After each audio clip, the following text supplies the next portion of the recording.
What if I told you there's a country where going to the doctor doesn't cost a penny, where you can't tip your waiter even if you wanted to, and where the government literally pays parents just for having kids? I'm not talking about some Nordic fantasy land. I'm talking about New Zealand. That little country at the bottom of the world that most Americans only know from Lord of the Rings. If you're an American watching this, you're about to feel things. A lot of things. Confusion, anger, maybe even a little jealousy. Because the 10 things I'm about to show you, they exist right now, in a fully functioning democracy with a thriving economy. But number 3 on this list? It might just make you question everything about freedom itself. Let's start with something that hits close to home for millions of Americans. But wait, before we begin, please subscribe to ensure that you never miss out on any of my essential stuff. Comment "I subscribe" below, and I will personally welcome you to our community. With that said, let's get started. In America, 66% of bankruptcies are tied to medical bills. Let that sink in. Toothers. Your health crisis becomes a financial death sentence. In New Zealand, that number is essentially 0. Meet Sarah Chen. She's 34, lives in Auckland, works in marketing. Normal person. Normal life.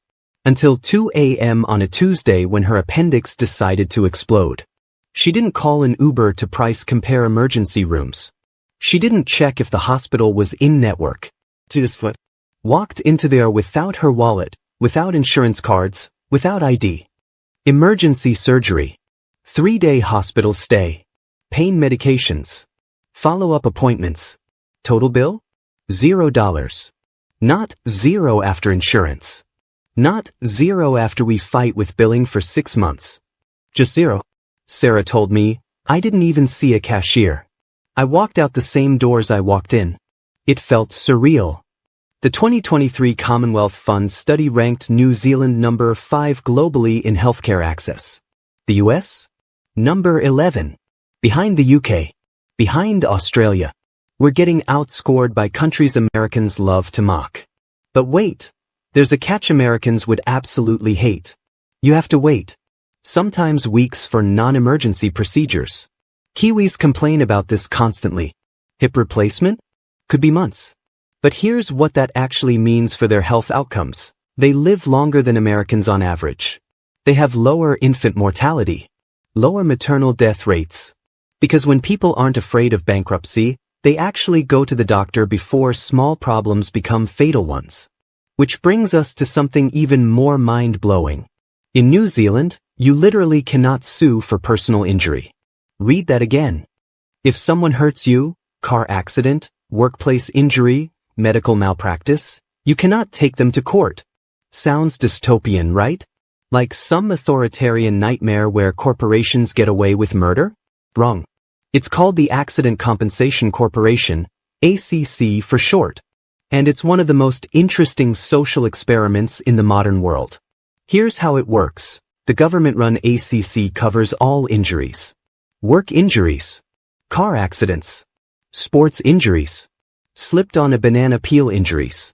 Even self-inflicted injuries if you're stupid enough to jump off your roof. Meet James Whitaker. He's 42, construction worker in Christchurch. Strong guy. Careful guy. Until the day his scaffolding collapsed. Both legs shattered. Compound fractures. Multiple surgeries. ACC covered everything. The surgeries. The rehab. The physical therapy. The equipment.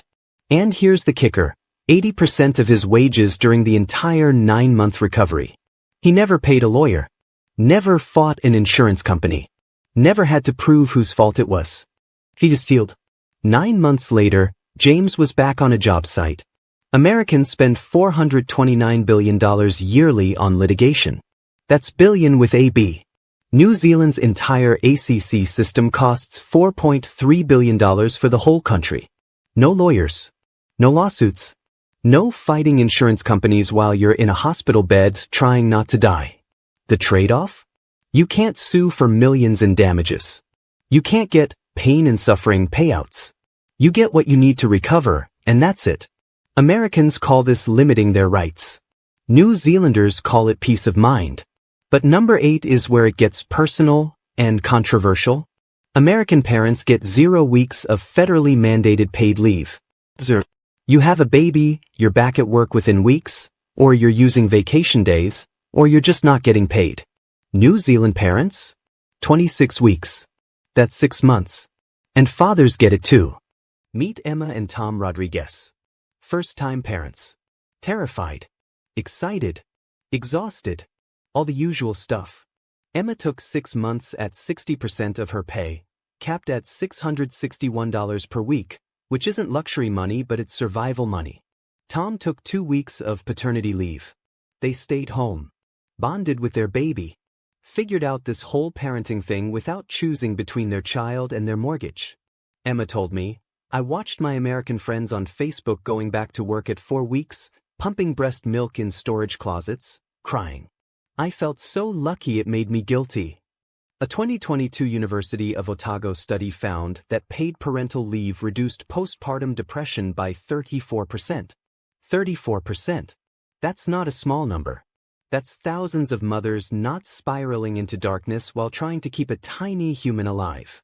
Imagine holding your newborn without calculating every diaper change in lost wages. Without setting an alarm for 6 weeks from now when you have to hand your baby to a stranger and go back to pretending you're not leaking breast milk into your shirt during meetings. Now, some U.S. states are trying to catch up. California, New York, Massachusetts, they have partial programs. Check your state's family leave insurance. It's not New Zealand, but it's something. But this next one? It sparked massive debates about personal freedom. Number 7. Picture this. You finish an amazing meal. The service was great. The food was perfect. The bill comes. You pay it. You leave. That's it. No mental math. No guilt calculator. No, is 18% enough or am I a bad person? No tip line. In New Zealand, tipping doesn't exist. Not because people are cheap. Because servers actually earn a livable minimum wage. $22.70 per hour as of 2024. Meet Olivia Park. She's 28, works at a busy cafe in Wellington. Makes $47,000 a year. No tips. She budgets with certainty. Knows exactly what's coming every paycheck.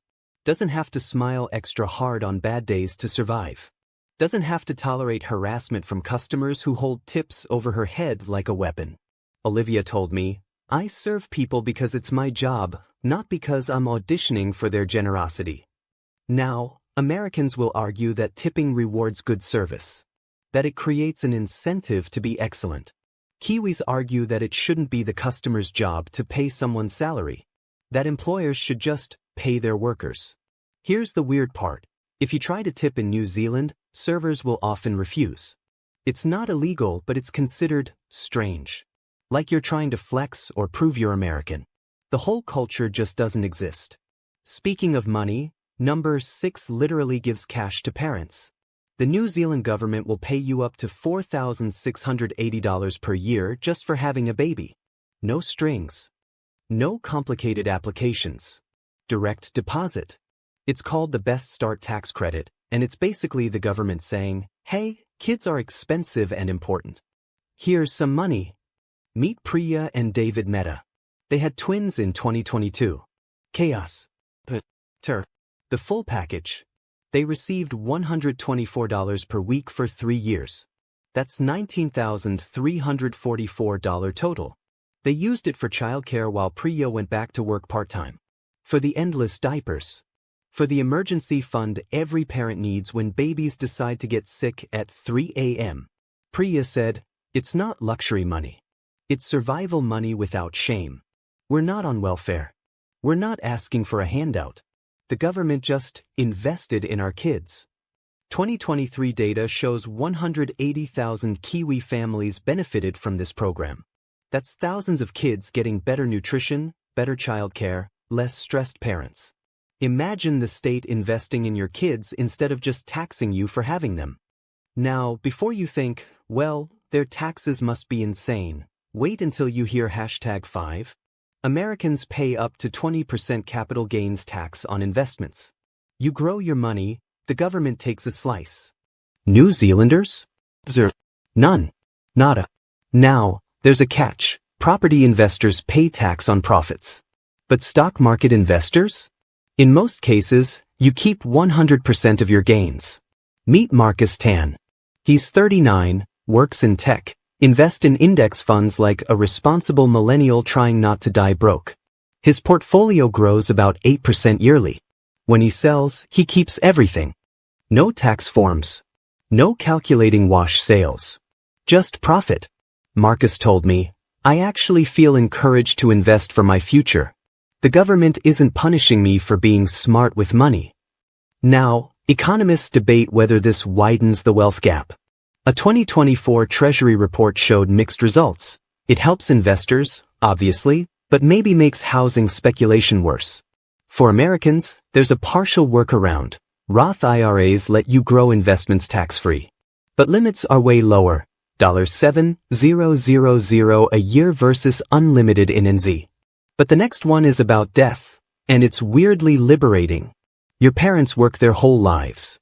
They save, they sacrifice, they build something, then they die. And the US government takes up to 40% of what they leave you. Unless you're in New Zealand. No estate tax. No inheritance tax. Full transfer to heirs. Meet Helen Fitzgerald. She's 67. Her mother passed away last year after a long, full life. Left Helen the family home in Christchurch, worth $850,000 in today's market. Helen inherited the house. Paid zero in taxes. She was able to keep the property where she grew up, where her kids spent summers, where her mother's garden still grows tomatoes every year. In America, if that estate exceeded $13.61 million, the feds would take 40%. And that's after state estate taxes in some places. Helen told me, grief is expensive enough. The funeral. The lawyer. Going through her things. I can't imagine also writing a check to the government for hundreds of thousands just for the privilege of keeping my mom's house. Emotional trigger, right? Death and taxes. Except in New Zealand, death doesn't trigger extra taxes. But here's where things get really controversial. The top three are about control, power, and what freedom actually means. New Zealand banned most semi-automatic weapons in 2019. Overnight. After one mass shooting. Americans would call this tyranny. Gun grabbing. The death of freedom. But here's what actually happened. March 15, 2019. Christchurch. 2 months. A white supremacist with semi-automatic rifles murdered 51 people during Friday prayers. The worst mass shooting in New Zealand's history. Within 26 days, Parliament passed new gun laws. Banned most semi-automatic weapons. Started a buyback program. 56,000 guns were turned in. Meet Andrew Morrison. He's 55, runs a sheep farm in the South Island. Has owned guns his whole life. Had an AR-15 for pest control. Rabbits, wild pigs, the stuff that destroys crops. He turned it in. Got $2,000 compensation. He still owns shotguns. Still owns rifles. Still protects his farm. Andrew told me, I felt safer, not less free. My kids go to school without shooter drills. They don't practice hiding in closets. That's freedom to me. Gun deaths dropped 50% since the buyback, according to 2023 police data. But here's the tension. Americans see gun rights as freedom from tyranny. Kiwis see gun control as freedom from fear. Some rural New Zealanders felt penalized for one man's evil. They argued they were responsible gun owners being punished for a terrorist's actions. It's not perfect. It's not unanimous. But it happened fast, and most Kiwis supported it. Where you stand probably depends on which freedom you value more. The freedom to own military-style weapons or the freedom to pray without getting shot. There's no easy answer. But if you think that's controversial, number 2 involves something Americans consider absolutely sacred. In New Zealand, you can be arrested for hate speech. Not just threatened. Actually arrested. Charged. Maybe jailed. And most Kiwis are fine with it. The Human Rights Act 1993 criminalizes speech that incites racial disharmony. Not just says mean things, actively incites harm or hatred. In 2021, a man in Auckland was fined $800 for racist harassment on a public bus. Recorded on video. Reported. Police investigated. He was issued a warning and a fine. Meet Aroha Williams. She's 31, Maori, works as a journalist. She's experienced racist abuse online. The kind that makes your stomach hurt, that follows you into your sleep. She reported a user. Police actually investigated. The user was issued a warning and a fine. Meet Aroha Williams. She's 31, Maori, works as a journalist. She's experienced racist abuse online. The kind that makes your stomach hurt, that follows you into your sleep. She reported a user. Police actually investigated. The user was issued a warning and a fine. Aroha told me, free speech doesn't mean freedom to dehumanize. It means freedom to exist safely. Americans say I should just ignore it. I say they've never had centuries of people trying to erase them with words before they moved to bullets. Here's the controversy. Americans argue the First Amendment is non-negotiable. That once you start limiting speech, tyranny follows. New Zealanders argue that some speech causes measurable harm. That words lead to violence. A 2022 University of Auckland study found hate speech laws correlated with a 28% reduction in racial violence. But correlation isn't causation. And who decides what's hate speech? Today it's racial slurs. Tomorrow, could it be political criticism? This is the razor's edge. Where's the line between protection and censorship? Kiwis draw it here. Americans draw it elsewhere. Who's right? That's for you to decide. And now, the number one thing Americans lack that might be the most important of all. In America, you can win the presidency with 46% of the vote. Hell, you can win with fewer votes than your opponent thanks to the Electoral College.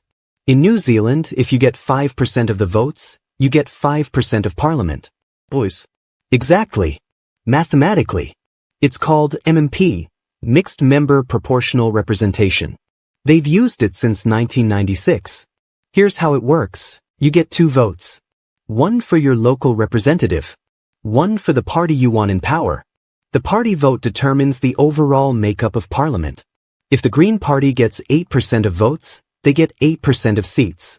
If a new party gets 5%, they get 5%. Third parties aren't spoilers. They're partners.